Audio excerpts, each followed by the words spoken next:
क्यों मेरे पीछे पड़ी हो? छोड़ो ना मुझे, खत्म करो बात। जाओगे सब। मेरे पीछे पड़ी क्यों हो बार बार? मैंने कहीं दूसरे से हूँ, मेरी शादी हुई तो कौन पड़ेगा? मैं नहीं पढ़ूंगी तो कौन पड़ेगा? शादी होती है तो तलाक भी होता है। दे देंगे तुमको बहुत जल्दी इंशाल्लाह, परेशान मत हो। जो उखाड़ लूंगा उखाड़ लेना, जो उखाड़ लूंगा उखाड़ लेना, जो उखाड़ लूंगा उखाड़ लेना। बहुत बार मैं रोई, लेकिन मेरी बात नहीं वो सुनी। बोले कि मैं तुम्हें तलाक दूंगा, कभी भी दूंगा। काबा शरीफ से बोले, मेरे पास ऑलरेडी रिकॉर्डिंग भी है। बोले दूंगा तो दूंगा, लेकिन मैंने कहा कि मेरे 3 बच्चे कहाँ जाएंगे? अगर तलाक दोगे तो हम कहाँ लेके जाएंगे? बोले मेरे बच्चे दो। तो मैं बोले कि कोई माँ नहीं रह पाएगी बच्चे बिना। लेकिन नहीं, कोई लड़ाई नहीं हुई थी। वो खुद मुझसे रास्ता छोड़ दिए बात करने के लिए। हज पे गए और हज के बाद मैंने जब वहाँ मक्का शरीफ में पहुँचे तो मैंने फ़ोन लगाया, कई बार लगाए। वो बहुत टेंशन में थे। किसी बस्ती में किसी लड़की से भगा कर शादी किए थे, तो उसी का मैटर चल रहा था। तो वो बहुत ज़्यादा उससे मतलब झगड़ा लड़ाई हुई। वो तलाक मांग रही थी, तो उसको भी तलाक दिए मेरे सामने।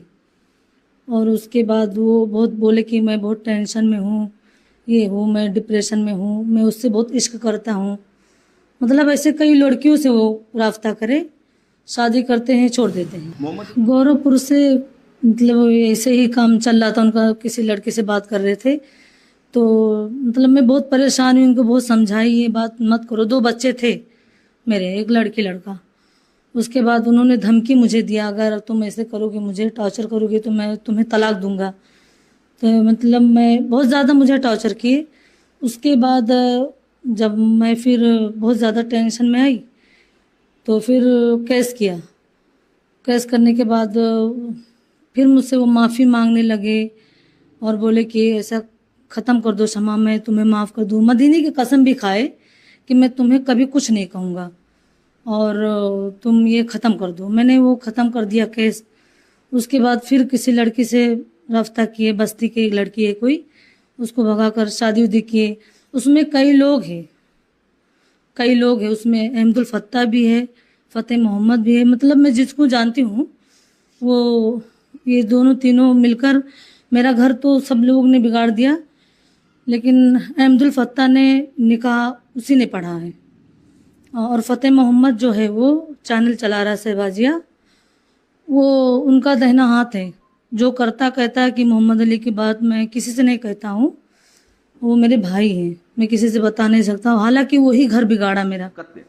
सिर्फ एक बेगुनाह बीवी का दिल नहीं दुखाया, बल्कि पूरे समाज को हिला। मोहम्मद अली की अम्मी और फ़तेह मोहम्मद, अहमदुल फत्ता, ये सब मिलकर साजिश रचे मेरे साथ। मुझे कुछ नहीं पता था, मैं इससे एकदम वो थी। लेकिन जब बीच में जब उम्रा करके आए, रमज़ान शरीफ की बात हुई, जब उम्रा करके आए तो मदीना गए थे, फिर भी मुझसे बात नहीं, इतना तक नहीं कहा कि मैं मदीना जा रहा हूँ, मुझसे सलाम तक नहीं किए। मारपीट, मुझे कुछ तकलीफ़ थी गले में तो चले गए वो। कोई बात नहीं, मैं रो कर अपने घर में बैठी थी। उसके बाद मेरा गला बहुत दर्द हुआ था, ऑपरेशन के लिए मुझे लखनऊ भेजने के लिए कह रहे थे, लेकिन नहीं गई।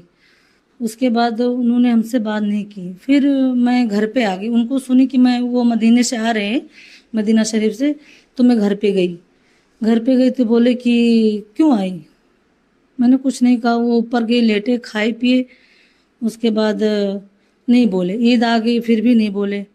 ईद की जब नमाज़ पढ़ के आए तो थोड़ा मतलब बात हुई। उसके बाद बोले कि मैं जा रहा हूँ सोने। किसी बच्चे से तो कोई ताल्लुक़ मोहब्बत कुछ नहीं। और वही सी लड़की का मैटर कोई था, वो जहाँ बस्ती की लड़की थी, तो वो उससे निकाह किए थे। फिर उसके बाद वो लड़की खुद शादी कर रही थी, कहीं शादी कर रही थी। तो ऐसे से बात होने लगी। बताया, फ़तेह मोहम्मद ने बताया कि वो लड़की दूसरी शादी कर रही है और तुमसे ऑलरेडी निकाह हुआ है। तो वो मतलब बहुत टेंशन में हुए। 24 तारीख को गए, दिन में उससे पूछताछ की, उसको मारे। उसके बाद उसको बस मामला बाज गया। उसके बाद लड़की ने मुझे फ़ोन किया कि मोहम्मद अली ने मुझसे ज़बरदस्ती शादी कर रहे हैं मुझसे, और शादी का अगर उनको बचा लो, उनका मतलब बहुत कुछ मुझसे बात बताई। मैंने उनको फ़ोन लगाई कि ऐसे लड़की ने बात मुझसे कर रही थी, क्या बात है, कोई मैटर है? बोले नहीं, तुमको आऊँगा तब बताऊँगा। उसके बाद आए, बोले मैं उससे शादी किया हूँ। फिर मतलब वो लड़की बहुत जिद की कि मुझे तलाक दो, तलाक दो। हालांकि वो मुझे मेरे सामने ही तलाक दिए, उसको तलाक दे दिए। उसके बाद बीच में कोई फ़ोटो वायरल हुई थी, गोरखपुर की कोई लड़की थी, पहले वाली लड़की। हाँ, तो वो जब वायरल होने लगा तो उसके बाद मेरे भाई मुझे टॉर्चर करने लगे, अगर नहीं कहोगे तो तुम्हें छोड़ दूंगा, अपने घर वाले को छोड़ो, मतलब बहुत से बातें की। मैंने भैया से फ़ोन में बात की, भैया ऐसे कह दो। उन्होंने कवर किया बोल के, मैं भैया से बात करके बताई सारी बातें, तो भैया बोले ठीक है मैं कह दूंगा, इसमें क्या है। हालांकि मेरा भाई कवर किया कि मेरी बहन है, और हमारे साथ बहुत ज़्यादा इन्होंने अत्याचार किए, बहुत मुझे टॉर्चर किए। ये नहीं सोचे, फिर उसके बाद ये सब मैटर चल रहा था, मुझसे बात नहीं कि बोले तुम्हें तलाक दूंगा, धमकी बार बार मुझे दे रहे थे। मैं बोली मेरी कसूर क्या, क्या खता मैंने की, क्या 3-3 बच्चे को मैं कहाँ ले जाऊंगी। मैं ऐसे बात करके रोने लगी, उससे बहुत रोई, बहुत बार मैं रोई, लेकिन मेरी बात नहीं वो सुनी। बोले कि मैं तुम्हें तलाक दूंगा, दूंगा, कभी भी दूंगा, काबा शरीफ से बोले, मेरे पास ऑलरेडी रिकॉर्डिंग भी है। बोले दूंगा तो दूंगा, लेकिन मैंने कहा कि मेरे 3 बच्चे कहाँ जाएंगे, अगर तलाक दोगे तो हम कहाँ लेके जाएंगे।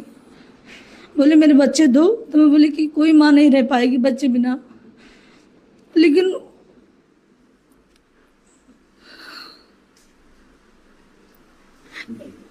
जी